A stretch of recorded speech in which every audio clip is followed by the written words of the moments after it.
दादरची. ती बसली आहे तिथे आणि खाते, उठसूट खाते, तिच्या ताटातलं संपतच नाहीये. या कथा मनोरंजनासाठी आहे. काही लोकांचे अनुभव व काही पूर्णपणे काल्पनिकही असू शकतात. त्यामुळे कृपया यांना मनोरंजन म्हणून घ्या. या कथा आपल्या संस्कृतीचा एक भाग आहे. अगदी लहानपणी आजी आजोबांनी सांगितलेल्या गुड गोष्टींसारख्या. आमचा हेतू कोणत्याही प्रकारची अंधश्रद्धा किंवा भीती निर्माण करणे नाही. तू एक दुसरी कोणती स्टोरी पण सांगत होता मुंबईच्या रिलेटेड, मुंबईमधली, तर ती कोणती होती?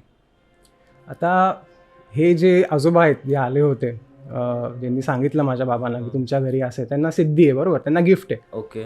त्यांना दिसतात लोक आणि त्यांची बॅक स्टोरी पण कळते त्यांना, बिकॉज ते मेडिटेट करतात, त्याच्यामध्ये त्यांना दिसतं. आता ते खरं आहे की नाही ते प्रत्येकाच्या लोकांच्या ह्याच्यावर डिपेंड आहे. पण ते जर एवढे कॉन्फिडेंटली सांगत असतील तर मग असेल त्याच्यामध्ये काहीतरी तर सत्य असेल, उगीच एवढं काय कोण खोटं बोलणार नाही. तर हे असं झाल्यानंतर मी मानतो त्यांना, कारण आम्ही गेल्यानंतर कोणी शिफ्ट नाही झालं तिथे यार. तर त्यांनीच एक स्टोरी सांगितलेली. ते एक दादरला ते राहायला आहेत बेसिकली. तर दादरला ते एका हॉटेलमध्ये रोज ब्रेकफास्ट करायला जायचे, नाश्ता करायला जायचे रोज, ते जेव्हा ते थोडेफार तरुण होते तेव्हा. तर त्यांनी म्हणजे जस्ट चालू केलेलं त्या हॉटेलमध्ये जायला, कारण दुसरं त्यांचा जो इडलीवाला होता तो बंद झालेला, येत नव्हता काही दिवसापासून. मग त्यांनी ते एक हॉटेल शोधलं दादरला. कुठे होतं ते त्यांनी काही लोकेशन सांगितलं नाही मला, दादर सांगितलं. आणि शेट्टीचं हॉटेल सांगितलं, हॉटेलचं नाव नाही सांगितलं त्यांनी. म्हणजे मग ते बोलले की मी तिथे जायचो आणि तिथे जास्त काय लोक नसायचे तिथे ना, आणि जे वेटर लोक आहेत ते एकमेकांशी भांडायचे फॉर फालतू रिझन्स, लहान लहान गोष्टींसाठी भांडायचे उगीच. मग ते आपलं स्वतः खायचे आणि निघायचे. अच्छा. हां. पण त्यांना जेव्हा तिसऱ्यांदा चौथ्यांदा गेले ना, त्यांना एक बाई तिथे नेहमी दिसायची बसलेली. त्या बाईला ते कोण वेटर विचारतही नाही आहे, काही करत नाही, तिच्याकडे येतही नाही आहेत. आता वेटर विचारतात ना, आता हे झालं तुमचं, काय आणू खायला, बरोबर, पाणी हवं का, किंवा पाणी संपले मग भरतात परत. काही त्या बाईला कोणी रिस्पॉन्स देत नाहीये. हां. ती बसली आहे तिथे आणि खाते, उठसूट खाते, तिच्या ताटातलं संपतच नाही आहे. आता आपण किती खाल्लं तर थोडं तरी संपणार ना, तिचं संपतच नाही आहे. त्यांना काहीतरी वियर्ड वाटलं, ही बाई नक्की बाईचे का काहीतरी वेगळं आहे.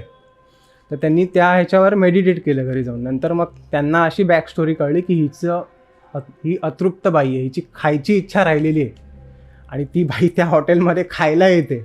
आणि त्यामुळे त्या माणसाला पण, जो मालक असतो त्याला विचारलं, तो बिलिंगच्या इथे तोच असायचा तेव्हा, जो शेट्टी होता तो. त्या बाई म्हणजे विचारलं की या बाईला तुम्ही काय अटेंड करत नाही? तो म्हणलं कोण बाई, इथे कोण बाई नाही. म्हटलं ती तिथे बसली आहे ना. म्हटलं नहीं साहब, कोई नहीं वहाँ पे, आप क्या बोल रहे हो? म्हटलं ठीक है, मैं समझ गया क्या है, लेकिन आपको मैं एक बताता हूँ, ये आपके इधर ना कोई तो एक आता है, एक औरत आती है और वो इधर बैठ के खाती है, तो उसकी वजह से क्या हो रहा है, आप लॉस में जा रहे हो. आणि तो खरंच लॉसमध्ये जात होता हॉटेल ते, और आपके इधर मतलब कोई कस्टमर्स भी नहीं आ रहे उसकी वजह से. त्यांनी त्यांना काय इलाज सांगितला कि आप जब सुबह का कुछ भी बनाओगे ना, पहला वो बाहर जो आपका एंट्रेंस है उधर थोड़ा बाजू में रख दो.